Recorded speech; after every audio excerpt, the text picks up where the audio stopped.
Saludo en esta mañana a la iglesia con la paz del Señor.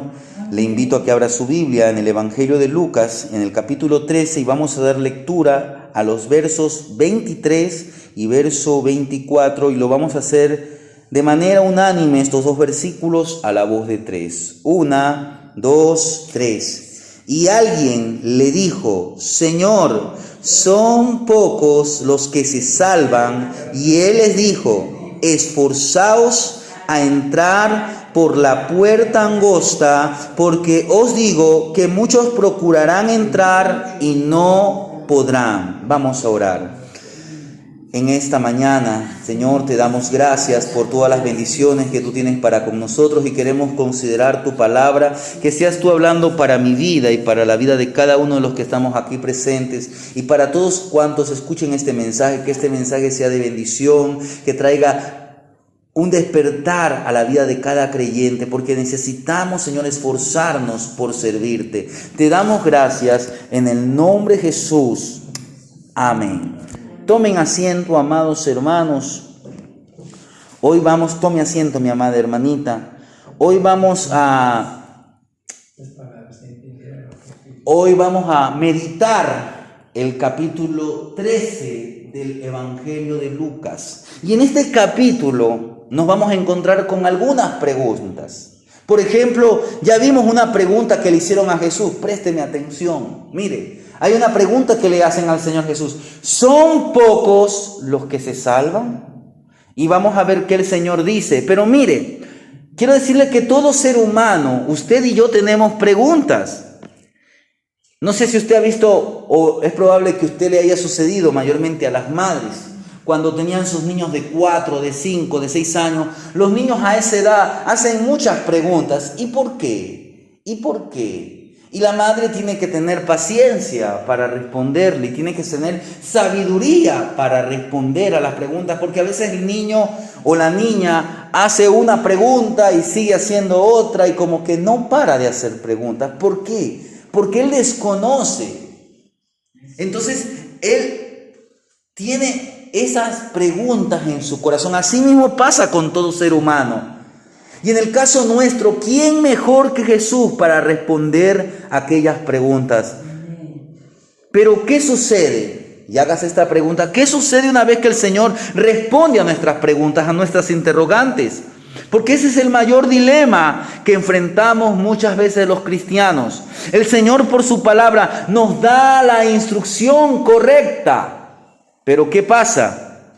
Pero somos negligentes, somos insensatos, somos perezosos en cuanto a poner en práctica la enseñanza que el Señor nos está dando.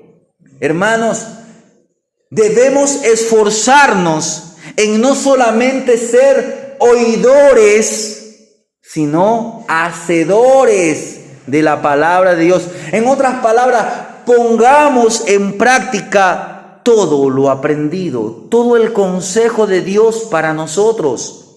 Por eso es que quiero que brevemente consideremos este capítulo 13, donde vamos a la luz de la palabra a observar, a considerar cómo el Señor Jesús responde a algunas inquietudes.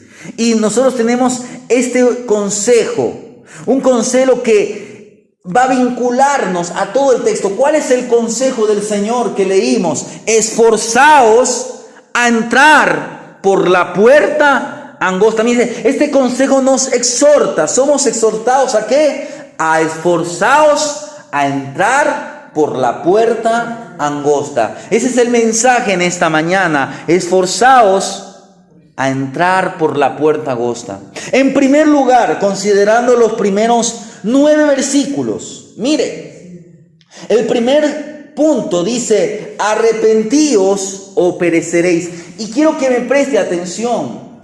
El Señor aquí nos va a hablar acerca de esforzarnos en dar fruto. Mire, pregúntese mirando lo que sucede a nuestro alrededor, porque las noticias son tristes. Cada día escuchamos malas noticias en los cantones como Guayaquil, Quito, Machala, Cuenca, en toda la costa. Pregúntese si hay justicia en este mundo. Mire lo que pasó.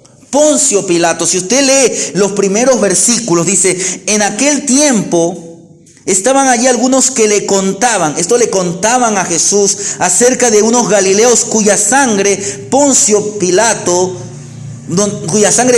había mezclado con los sacrificios de ellos. Respondiendo Jesús le dijo, ¿pensáis que estos galileos, porque padecieron tales cosas, eran más pecadores que todos los galileos? Os digo, no antes, si no os arrepentís, todos pereceréis igualmente.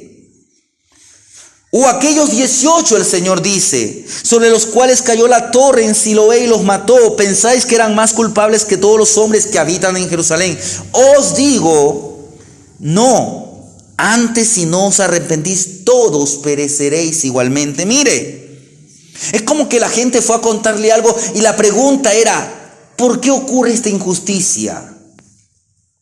Este gobernador Pilato, que más luego vamos a ver que fue el encargado de dar la sentencia, la orden ejecutoria de la crucifixión de Cristo, no era un hombre conocido por su amabilidad, no se llevaba bien con los judíos, no vacilaba en matar a la gente que se interponía, que hacía obstáculo en su camino.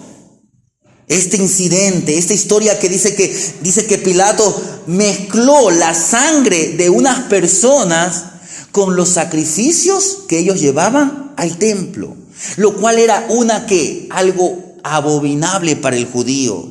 Recuérdese que en aquellos tiempos los judíos estaban bajo el yugo de Roma. Es como que no sé si usted escuchó lo que pasó en esta semana. ¿Qué pasó la semana que terminó? Una señora, 5:30 de la mañana, estaba en su negocio. ¿Y qué pasó? Llegaron unos delincuentes a secuestrarla y se la llevaron en peso, se la llevaron cargando. Mire, y usted puede decir, es que Guayaquil es una ciudad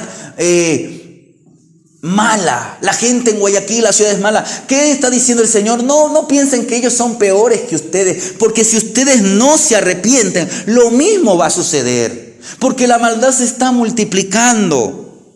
Mire, este gobernador tenía en la multitud que se hallaba en el templo soldados. Es como hoy, a veces usted no sabe. Hoy a veces usted ve vestido a un policía y usted piensa que es un policía, pero es un delincuente que está vestido de policía. ¿Qué hacía en aquellos tiempos Pilato? Ponía gente que estaba vestida de civil, pero eran gente al servicio de los romanos, eran soldados. Y esta gente mató a judíos desarmados, a gente que uno puede decir eran inocentes. Y uno puede preguntarse, ¿dónde estaba Dios cuando sucedió esto? ¿Por qué Dios permitió que mataran a estas personas que iban a ofrecer un sacrificio? Hermanos, Jesús destacó que estas muertes en el templo no eran sino una de las muchas tragedias que ocurren en este mundo. ¿Por qué ocurren tragedias en este mundo? Porque estamos en un mundo caído. Había sucedido algo también en una torre, en una ciudad llamada Siloé. ¿Y por qué Dios no podía impedir este accidente? ¿Por qué Dios no podía librar la vida de 18 personas? Y Jesús nos está diciendo, la pregunta no es por qué murieron. ¿Por qué murieron otros?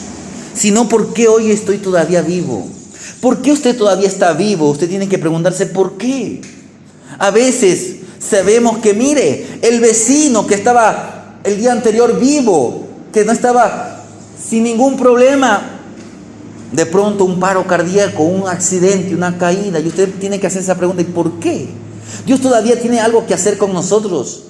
Y el mensaje aquí es esforzarnos en dar fruto. El Señor dice, haceos frutos dignos de arrepentimiento. Por eso es que más adelante, ¿qué hace el Señor? Relata una parábola. Mire, versos 6 al 9 dice, digo también esta parábola. Tenía un hombre una higuera. Esta higuera es un símbolo de Israel. Esta higuera estaba plantada en su viña. Mire, era una higuera, un fruto de la higuera, es decir, un árbol que da higos, que este hombre tenía plantada en un viñedo donde se producen uvas. Pero ahí en esa higuera, ¿qué pasó? Esta higuera no daba fruto. Mire, dice que estaba plantada, que vino a buscar el dueño de aquella higuera, de aquel viñedo, fruto en ella. Pero ¿qué pasó? No lo halló. Dice que este hombre había venido por 3 años seguidos y no había hallado. Entonces el que cuidaba, respondiéndole, le dijo: Señor, déjala todavía este año, hasta que yo cabe alrededor de ella, yo la abone, yo trabaje, y si da fruto, bien, y si no, córtala. Ese es el mensaje, hermanos. Por 3 años, mire, el Señor Jesús predicó su palabra. Pero ¿qué pasaba? No había fruto. Usted tiene que preguntarse, ¿yo estoy dando fruto? Porque un cristiano, una de las maneras como reconocer a un verdadero cristiano es por su fruto. Y por eso es que el Señor dice: haced frutos dignos de arrepentimiento.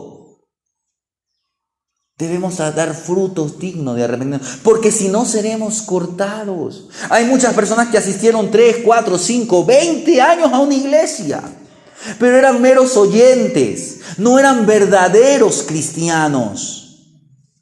Eran gente que no se apartó del mundo. Es aquella gente que vino por buscar satisfacer sus necesidades, pero no vino a entregar su vida a Cristo. Por eso, hermanos, así como le pasó a Israel, mire, Israel Dios le dio tiempo para que se arrepintiera. Estuvo el Mesías, mire, vino primeramente Juan el Bautista, él trajo el mensaje para preparar el camino. Luego vino el Mesías y hubo gente que se arrepintió y nació la iglesia y vino el Espíritu Santo, la iglesia se formó. Pero muchos, ¿qué hicieron?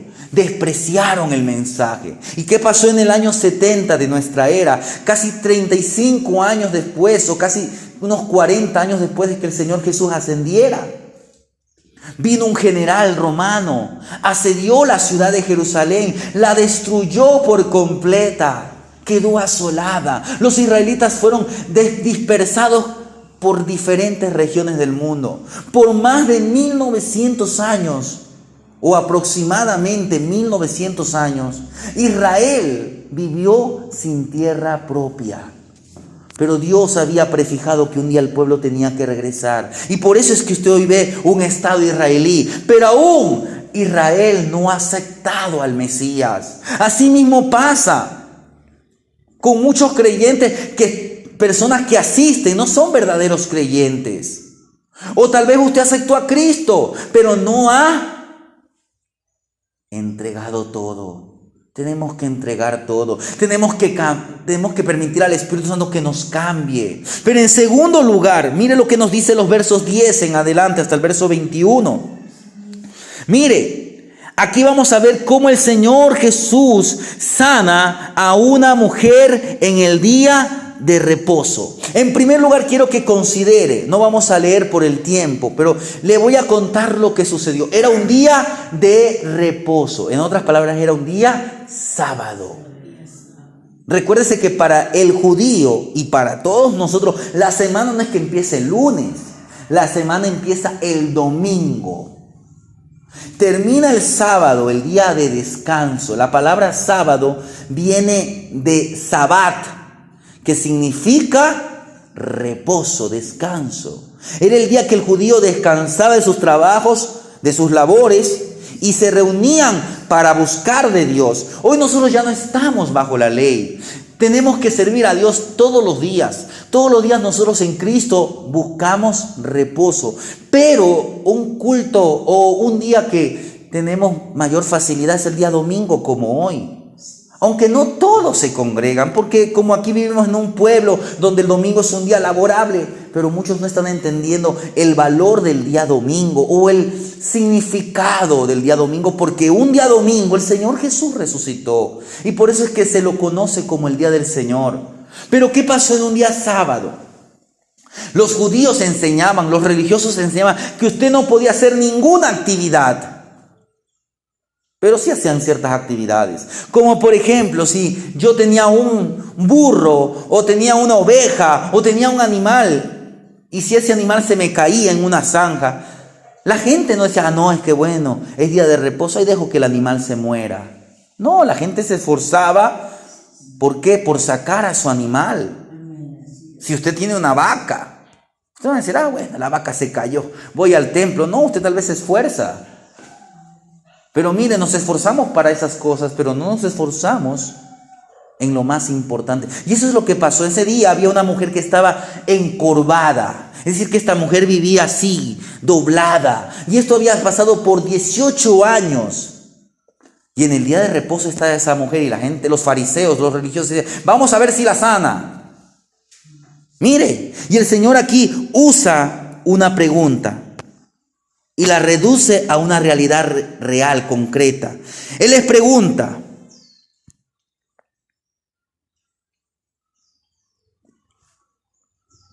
¿es lícito hacer el bien? Mire, es lícito hacer el bien. Bueno, aquí no vamos a ver esto, pero en otros milagros el Señor Jesús hace esta pregunta: ¿es lícito hacer el bien en el día de reposo?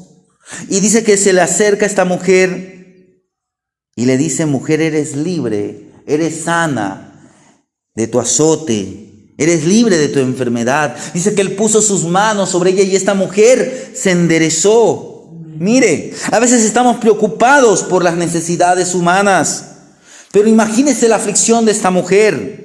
Esta mujer había sido atada por el enemigo por 18 años. 18 años que esta mujer vivió encorvada. No sabemos qué es lo que propició que esta mujer, tal vez una caída o una enfermedad que se apareció. Pero esto no era cosa natural. Esto era algo que el enemigo estaba haciendo. Mire, pero esta mujer con sus problemas, mire, con su enfermedad, ¿qué pasaba? Esta era una fiel asistente a la sinagoga. Esta mujer se estaba esforzando con su enfermedad. A veces usted puede decir: es que estoy enfermo. ¿Y cuál es la enfermedad? Es que se me partió la uña. No. Tal vez si usted mismo no puede, está postrado en cama. Pero mire, esta mujer asistió a la sinagoga. Con fe esta mujer iba. Era como Abraham, tenía fe para creer que Dios podía hacer lo imposible. Recuérdese que por gracia, por fe somos salvos. Dice el verso 16, y esta hija de Abraham. ¿Por qué dice esta hija de Abraham? El Señor Jesús. Eso dice en el verso 16. Porque esta era una mujer de fe. ¿Qué nos dice Romanos? Yo le voy a leer lo que dice el apóstol Pablo a los romanos en el capítulo 4. Preste atención a lo que voy a dar lectura. Dice el verso 4 del 19 al 25, aquí hay un testimonio de Abraham. Dice, y no se debilitó, está hablando de Abraham, en la fe al considerar su cuerpo que estaba ya como muerto, siendo de casi 100 años, o la esterilidad de la matriz de Sara. Tampoco dudó por la incredulidad de la promesa de Dios, sino que se fortaleció en fe. ¿Cómo se fortaleció? Dando gloria a Dios. ¿Cómo usted se fortalece? No mirando los problemas, no mirando sus imposibilidades, sino dando gloria a Dios. Él estaba plenamente convencido de que era también poderoso. ¿Quién era poderoso? Dios era poderoso para hacer todo lo que había prometido, por lo cual también su fe le fue contada por justicia. Y no solamente con respecto a él se escribió que le fue contada, sino, mira, aquí nos incluye, sino también con respecto a nosotros, a quien ha de ser contada. Esto es lo que creemos, que Él le levantó de los muertos a Jesús, Señor nuestro, el cual fue entregado por nuestras transgresiones y resucitado para nuestra justificación.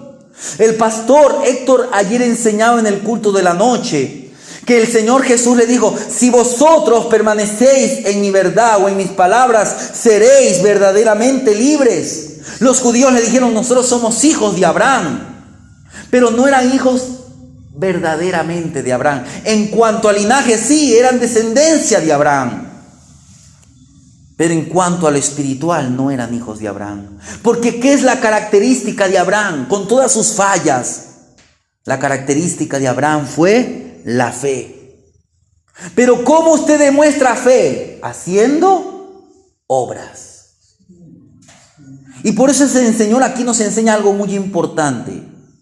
Que nos esforcemos en amar al prójimo. Esforcémonos en amar al prójimo. ¿Cómo usted se esfuerza? Si usted tiene lo poco que tiene y sabe que su prójimo está pasando necesidad, compártale. ¿Qué hizo Jesús con esa mujer que estaba encorvada? La sanó en el día que los religiosos decían que no se podía sanar. Jesús la sanó en el día de reposo para imprimir en el corazón de la gente la verdadera libertad que solo Cristo puede dar.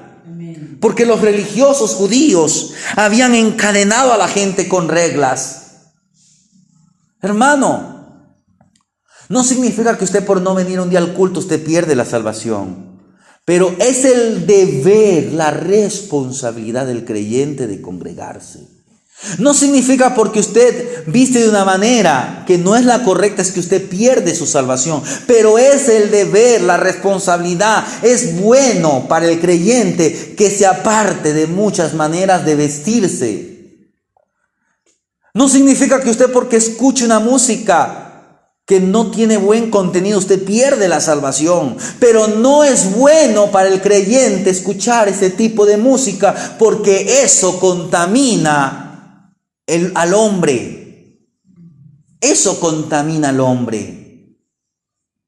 ¿Por qué? Porque usted está escuchando cosas que van a motivar sus pasiones y después sus pasiones van a irse contra la palabra de Dios. Por eso es que nosotros tenemos que ser sabios con lo que hablamos, con lo que oímos, con lo que escuchamos, con las conversaciones, con lo que decimos, cómo vestimos, cómo nos comportamos, cómo amamos a nuestro prójimo.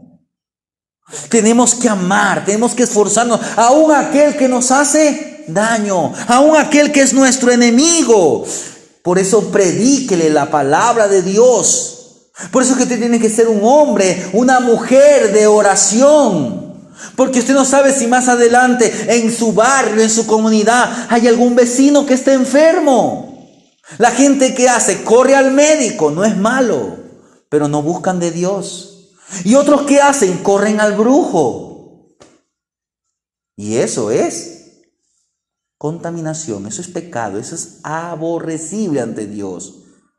Porque lo que están haciendo es atando a esa persona más al poder de las tinieblas. Pero si usted sabe, es hora que usted vaya y predique a esa familia del evangelio y le diga, solo en Cristo hay sanidad. ¿Y qué puede hacer? Puede llamar al pastor o usted puede orar.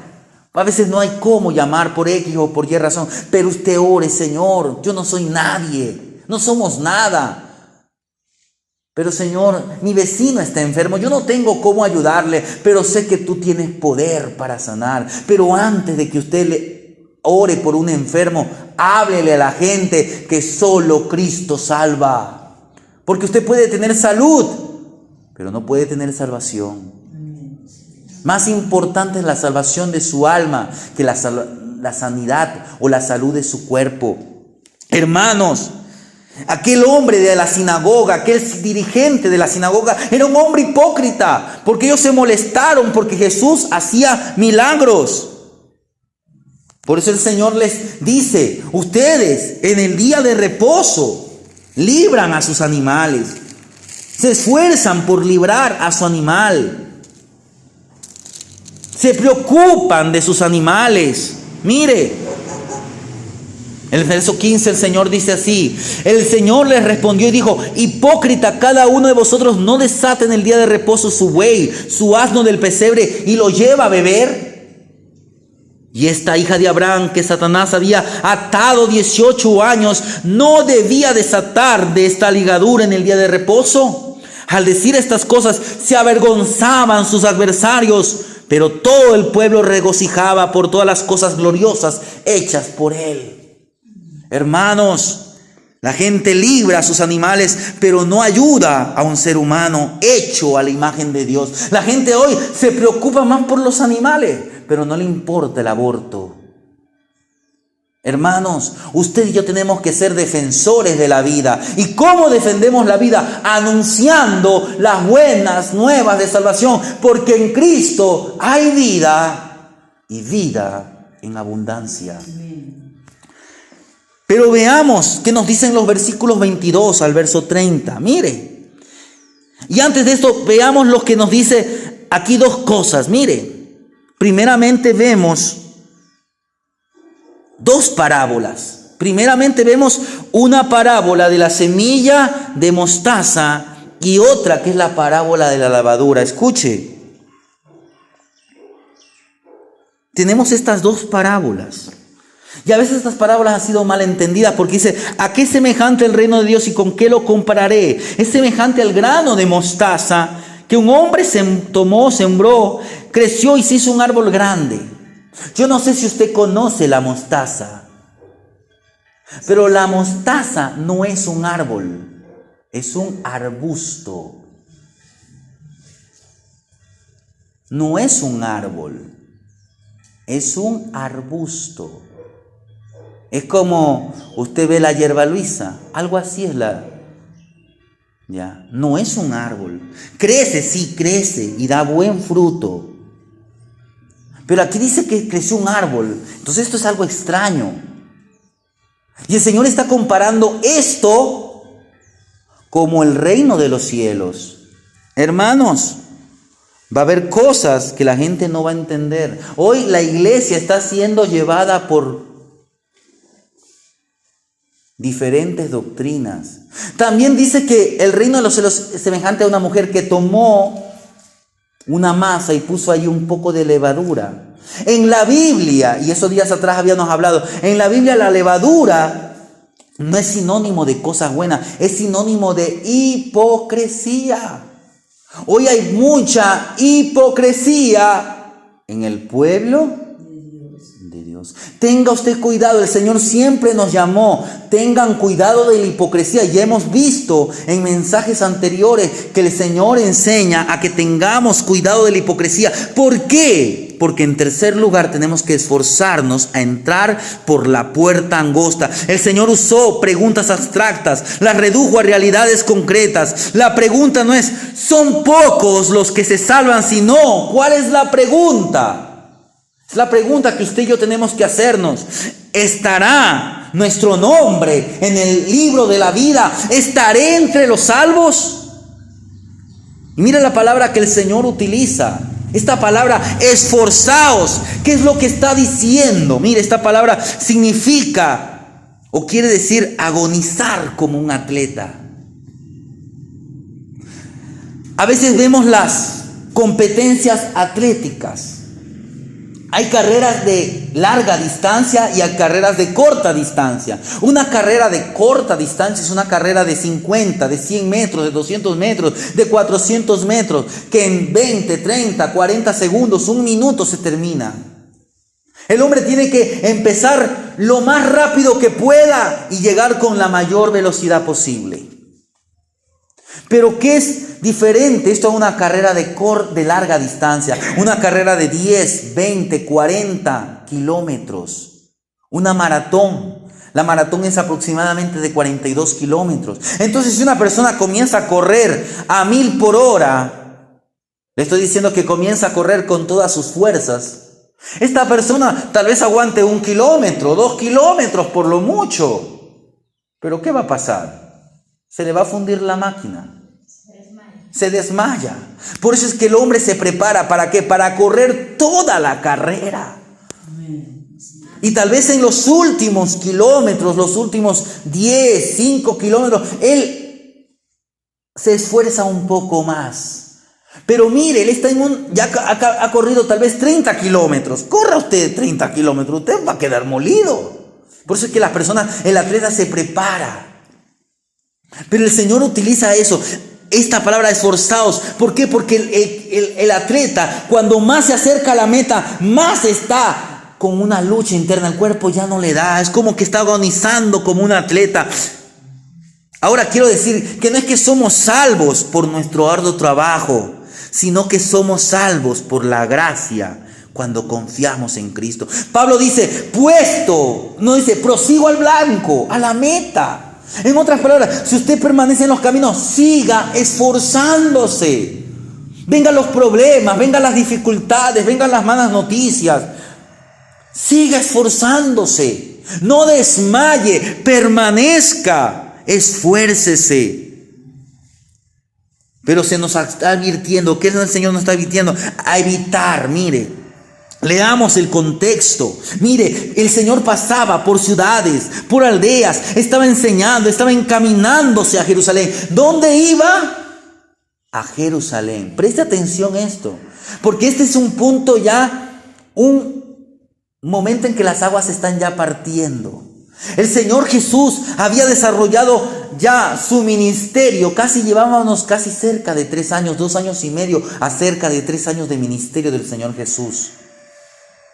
Y ahora ya iba, ¿a dónde? A Jerusalén. ¿Y para qué iba a Jerusalén? Iba a morir.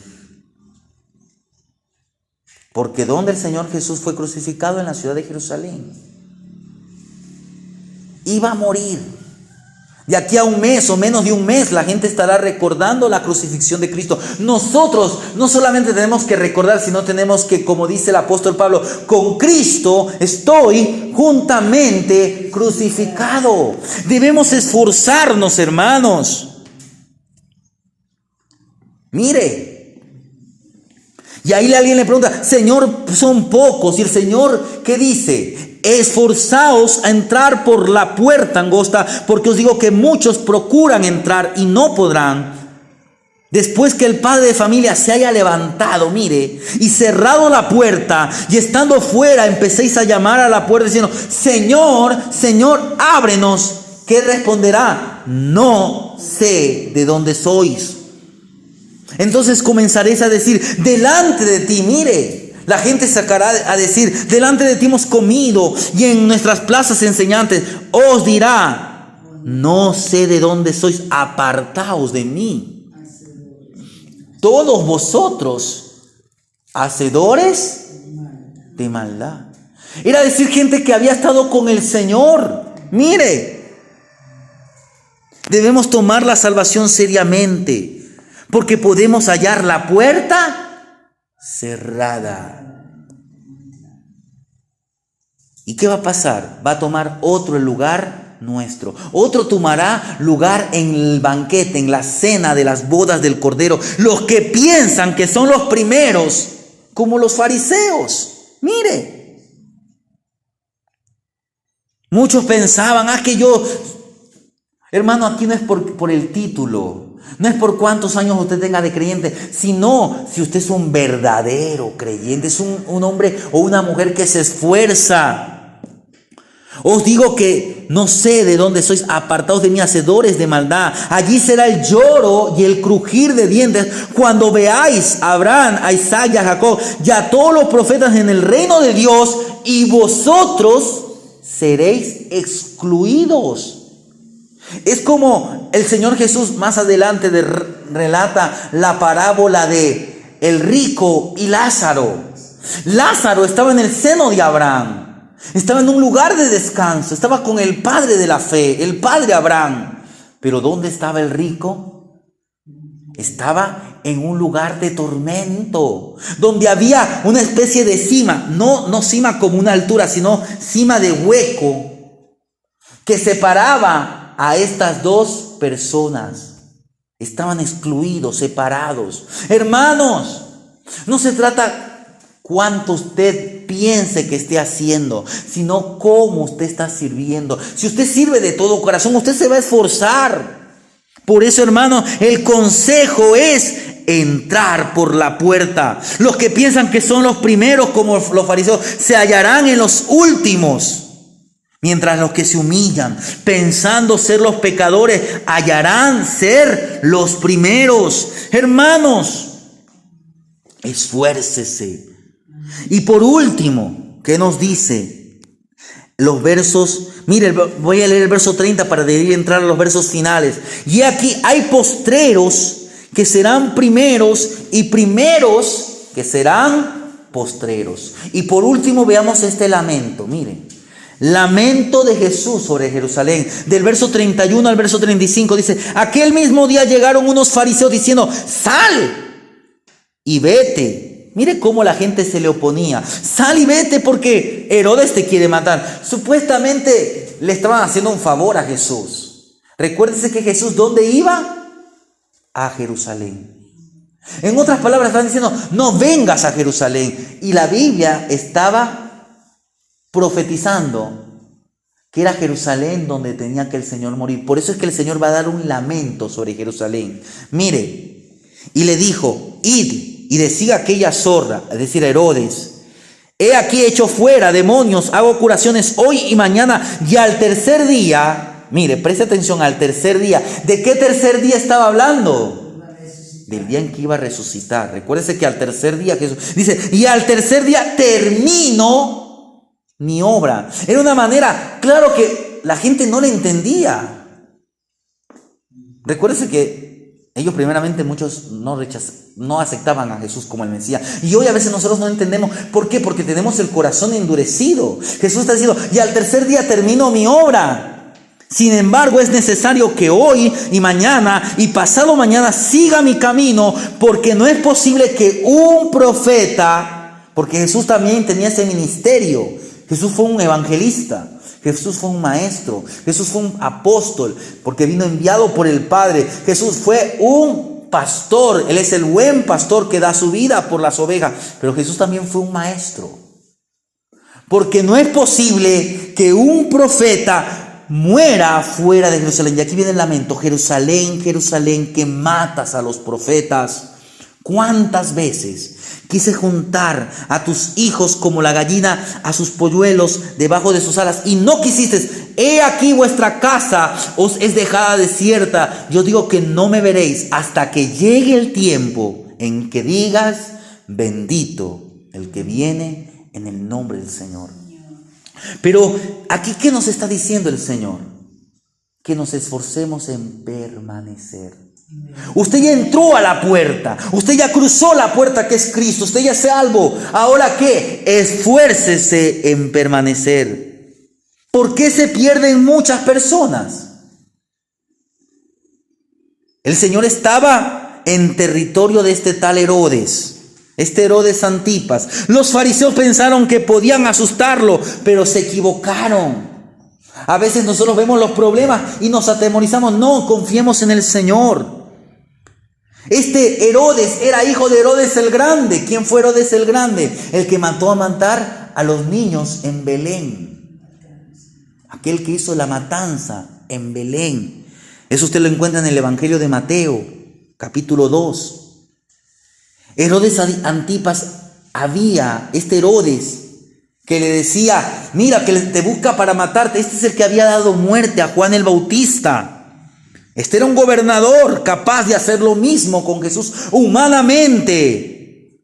Los fariseos querían que Jesús fuera a Judea, porque era ahí donde él tenía autoridad para disponer de él. Pero el Señor sabía sus planes y continuó siguiendo su propio plan. Mire, va a haber momentos donde va a haber obstáculos. Sea en Galilea, es decir, sea que usted esté en la casa, o sea que usted esté en Judea, en el templo, viniendo a la casa de Dios, va a haber problemas. Por eso usted no tiene que poner su mirada en los hombres, su mirada tiene que estar en Cristo.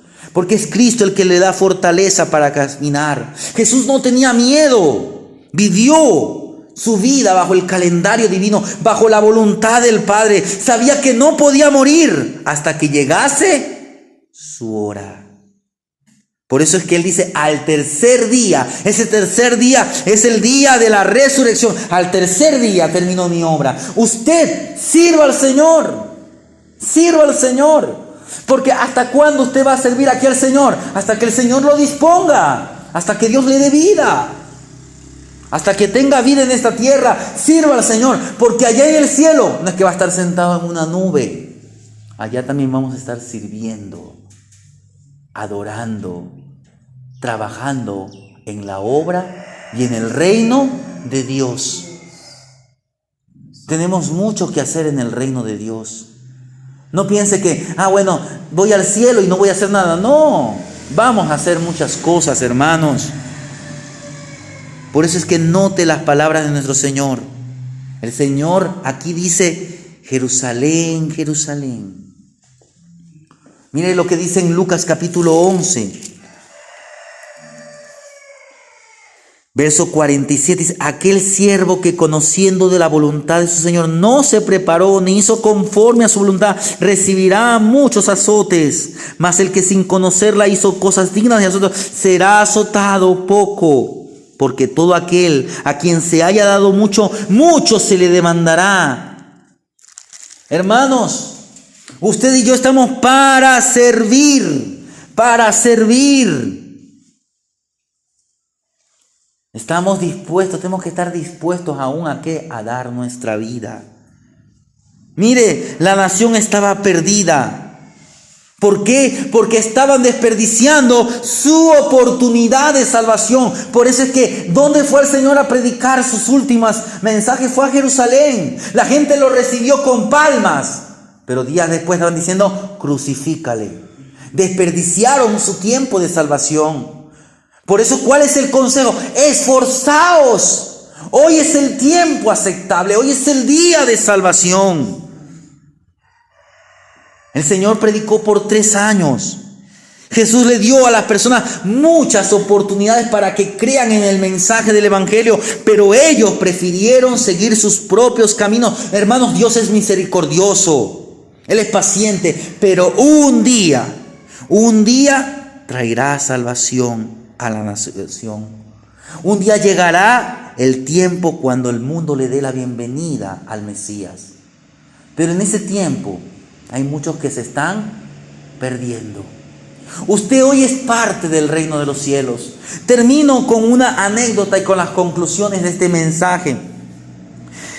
Dice esta anécdota: café de la calle de la Puerta Angosta. Dice así: toda clase de comidas deliciosas aguardaban a los que entran en el café de la Puerta Angosta. Así se llama. Este es un café que está en una ciudad taiwanesa.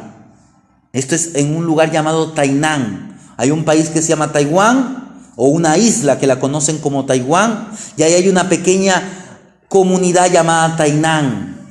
En ese lugar hay un café que se llama, en español sería el café de la Puerta Angosta o Narrow Door Coffee. Dice así. Dice que este lugar es como un agujero en la pared. La entrada mide tan solo 40 centímetros de ancho. Es muy angosta.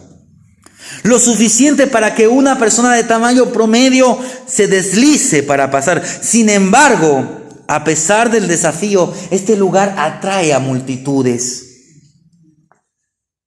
¿Será cierto de la puerta descrita en Lucas?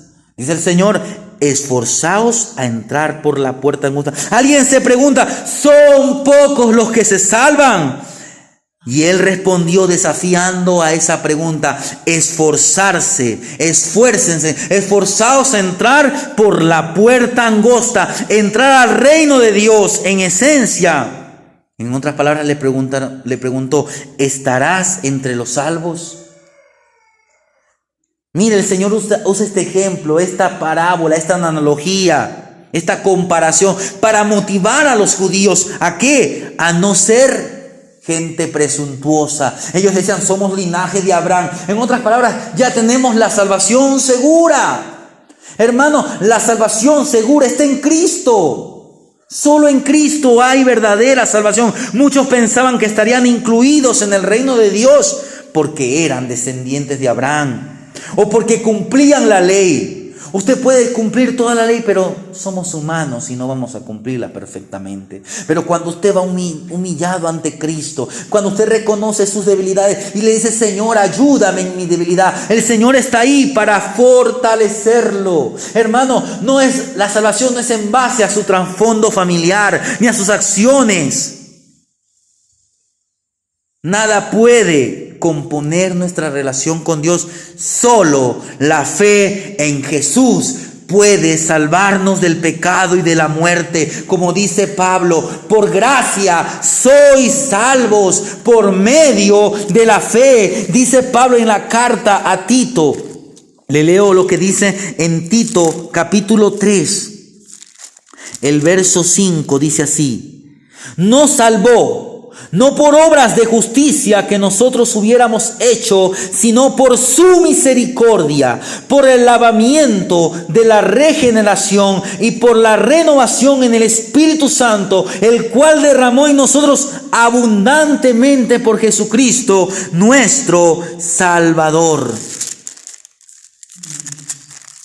Mire, nos salvó no por obras, sino ¿por qué? Por gracia, para que nosotros fuésemos justificados por su gracia, para que viniésemos a ser herederos conforme a la esperanza de la vida eterna. Hermanos, la puerta es angosta, pero está lo suficientemente abierta.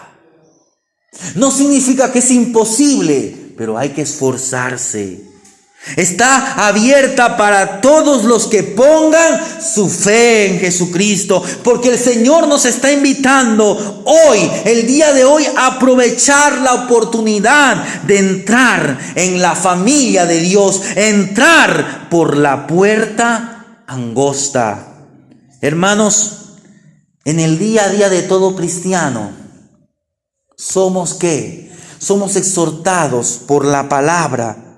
Somos exhortados en primer lugar a dar fruto en cuanto a demostrar que preocupación y amor también por el prójimo. Somos esforzados a dar fruto y somos esforzados también a que amar a nuestro prójimo, a esforzarnos a entrar por la puerta angosta y a permanecer en los caminos de Dios, en los caminos del Señor. Alrededor de las Escrituras, hermanos, usted y yo vamos a encontrar constantemente esta frase, este llamado a su pueblo, a sus siervos a esforzarse. Tenemos un ejemplo clásico.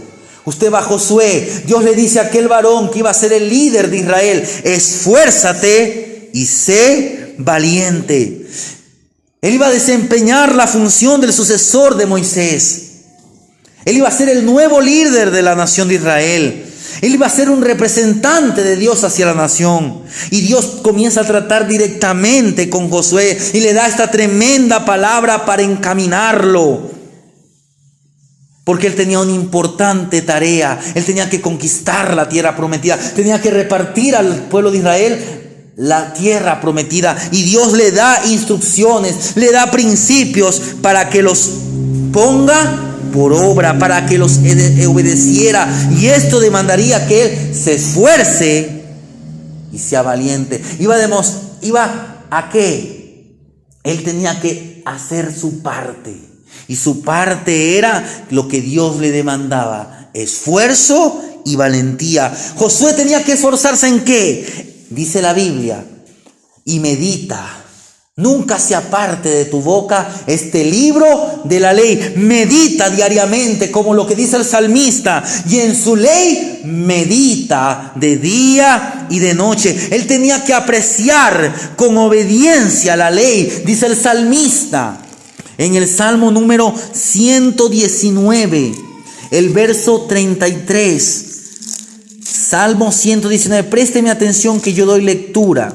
Salmo número 119, el verso 33 en adelante. Dice: enséñame, oh Jehová, el camino de tus estatutos y los guardaré hasta el fin. Dame entendimiento y guardaré tu ley y cumpliré de todo corazón. Y dice el verso 40: he aquí, yo he anhelado tus mandamientos, vivifícame en tu justicia. En otras palabras, usted tiene que apreciar obedientemente la palabra. El Señor le dice: y estas palabras que yo te mando hoy estarán en tu corazón. Guárdalas, aprécialas, obedécelas y por último, síguelas exclusivamente, acéptalas totalmente, como dice más adelante el Salmo 119, dice el verso 97: oh, cuánto amo yo tu ley. Ámela, hermano, acéptela totalmente. Dice el verso 104, de tus mandamientos he adquirido inteligencia, por tanto he aborrecido todo camino de mentira. Medite en la palabra. Aprecie con obediencia la palabra de Dios, la ley de Dios, y siga exclusivamente la ley. No para ser salvo, sino porque usted ya es salvo y acepte totalmente el consejo de Dios. Porque de la misma manera en nuestros días el Señor tiene planes. Así como tuvo planes con Josué, como tuvo planes con los apóstoles, tiene planes con nosotros. Tiene planes con personas, con cada cristiano. Tiene un plan personal con cada cristiano, pero también tiene un plan o un propósito general o específico con su iglesia. Y el mismo consejo que fue para Josué, que fue para los discípulos de Jesús, es para nosotros hoy en día. En medio de estos tiempos, en medio de una nación, en medio de un mundo que está en crisis, en medio de la maldad, el Señor, ¿qué nos invita? El Señor nos invita a esforzarnos por la puerta angosta, porque angosta es la puerta. Tome asiento, mi amigo don Andrés, tome asiento. Ya estamos terminando el mensaje y después continúo conversando con usted. Pero escuche lo poco, como decir, llega usted al cocolón, como muchos dicen. El mensaje hoy día ha sido uno: esforzaos a entrar por la puerta angosta. Le preguntaron al Señor, ¿son pocos los que se salvan? Es como usted llega y usted no ve una multitud, usted ve pocos. Porque la pregunta fue, ¿son pocos los que se salvan? Y la pregunta no es que usted tiene que hacerse, son pocos los que se salvan. Usted no tiene que seguirle a las multitudes, usted tiene que seguir a Cristo. Porque ¿cuál es la pregunta que el Señor dice? La pregunta sería, en otras palabras, ¿yo estaré entre los salvos? Porque ¿de qué aprovecha que usted tenga familia, que usted tenga riquezas, que usted tenga salud, pero un día usted va a morir y todo se va a quedar aquí? El Señor dice, hace tesoros en los cielos. Si usted quiere que su familia, su vida, lo que Dios le ha dado, un día vaya a estar con usted en el reino de los cielos, esfuércese a entrar por la puerta angosta. Él dijo, yo soy el camino, la verdad y la vida. Y nadie llega al Padre, nadie entra al reino de Dios si no viene a mí y me acepta a mí y me recibe como su Señor y como su Salvador. Hermanos, si obedecemos no una parte, porque a veces hacemos eso, obedecemos una parte del consejo de Dios. Si obedecemos todo el consejo del Señor, la victoria será segura en Cristo Jesús. Él es nuestro consultor. La gente busca consultores, busca psicólogos, busca consejeros. Aquí no hay un consejero. Aquí el único consejero es Dios. Aquí el consejero es el Espíritu Santo. Aquí es Dios hablando por su palabra. Lo que yo soy, lo que son los predicadores, los pastores, somos interlocutores. Estamos transmitiendo el consejo de Dios. No nos siga a nosotros, siga a Cristo. Porque en Cristo hay salvación y vida eterna. Él es nuestro consultor divino. Él es nuestro magnífico planificador. La iglesia está llamada a una gran comisión: ir por todo el mundo y predicar el evangelio a toda criatura. Así como a usted le predicaron el evangelio, hoy usted también tiene que predicar. Usted puede decir, pero yo no sé, lo poco que sabe. ¿Cuál es el consejo hoy día? Esforzaos a entrar por la puerta angosta. Ese es el consejo hoy día. Esfuércese. Y no es mi consejo, no es el consejo del hermano Junior, es el consejo de Cristo. Esforzaos a entrar por la puerta angosta. Cada día el cristiano tiene que aceptar el consejo de Dios, porque es tiempo, hermanos. ¿Cuál es el tiempo hoy día? Hoy es el tiempo que usted, que yo, hagamos lo que el Señor dijo: esforzaos a entrar por la puerta angosta. Amén.